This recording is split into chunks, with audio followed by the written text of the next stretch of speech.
So I think the best way to explain how the Xquisite 60 solar sail was born is to go back to the origin of the whole project, of the design brief, from me to Bill Dixon, the naval architect. And it was about, everybody knows the X5 and the evolution, the X5 Plus that became now the 54E Plus. So that boat, we take it apart to the last components, weighted everything, and then how can we save weight, how can we make the boat faster? And that's when we realized that half the weight of the boat is equipment, is not the boat itself. We couldn't build the boat itself any lighter. The equipment is what is the weight. And what happens, the fridge, the ice maker, the water maker, the washing machine, the dishwasher, the dive compressor, the engines, all that equipment just adds up so much weight. And everybody wants to have all these equipment on board. So that's the point, was then how can we make the boat faster? And the idea came, let's just put the same amount of equipment for a cruising family what they need, instead of a 50-foot platform to a 60-foot platform. Because now we have the luxury of a larger platform. We can build the hulls relatively narrower, so relative to the length and hull beam ratio could be narrower hulls, more sporty, more performance hulls. Because all these equipment, you only need one. Doesn't matter if it's a 50-foot boat or 60-foot boat. So suddenly the equipment weight from 50% became, let's say, just 30% of the boat, or even less, So that was the whole goal. How do we build a very, very fast luxury cruising catamaran? And on the other hand, what is the biggest boat? Because we have to somewhere pull the line.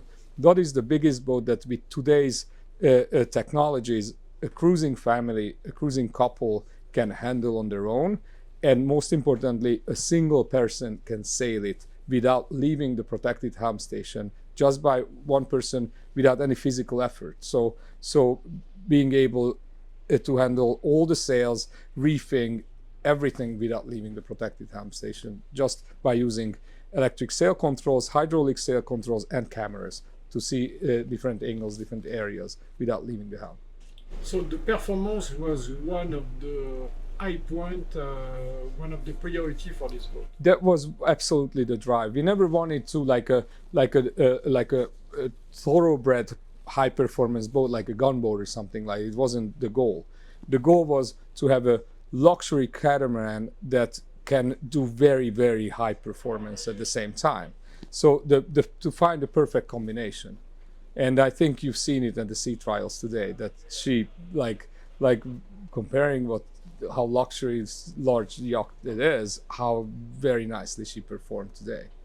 So this is a version 3-cabin version. It's possible to have a 4-cabin version? Yes, we could. We designed it, and if somebody would want it, yes. But if you look at our clientele who buys our boats, like on the X5, we already launched 30 boats. Not one of them 4 cabins. No, not one owner wanted a 4-cabin version of our boats, because our clientele is just couples and families, and that's what we think is going to continue on in this model. We already sold the first 5 hulls. We had one recent cancellation, the first 4 hulls, let's say, and all 4 are owner's version, the same. One hull is just a dedicated master suite and 2 guest cabins on the starboard side. So 4 hulls, all 4 already the same.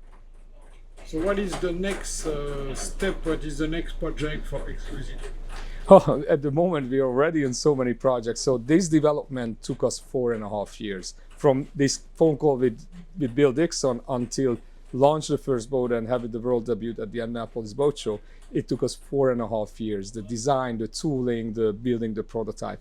Now, at the same time, we were not just working on one model.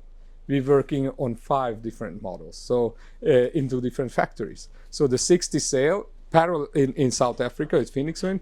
Parallel, we're building the 60 Power, which is a totally different thoroughbred real powercat, the most advanced hybrid that exists in the world right now. So you can cruise, circumnavigate with that boat without having a mast and sails.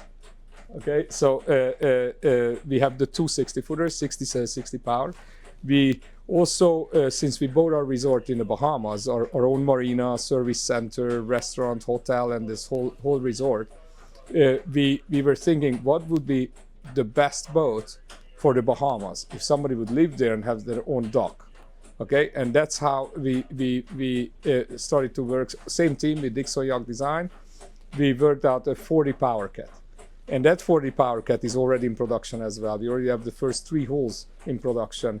The first one's launching shortly next year. So that's the third model. We built the 30 Sport Cat just recently. That was Boat of the Year last year at the Annapolis Boat Show as well.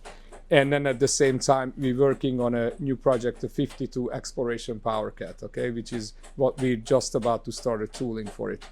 And besides that, we are constantly renovating our resort in the Bahamas, where besides our own resort, we're working on a real estate project, is a 40 apartment gated community with docks, in addition to our marina. So there we can, in the future, we'll be able to sell or rent very nice luxury apartments for our boat owners, that they can keep their boat there while we can maintain their boat all the time. Plus, we even offer a charter management program for them, that when they're not using their boats, we can charter it and generate revenue with the boats.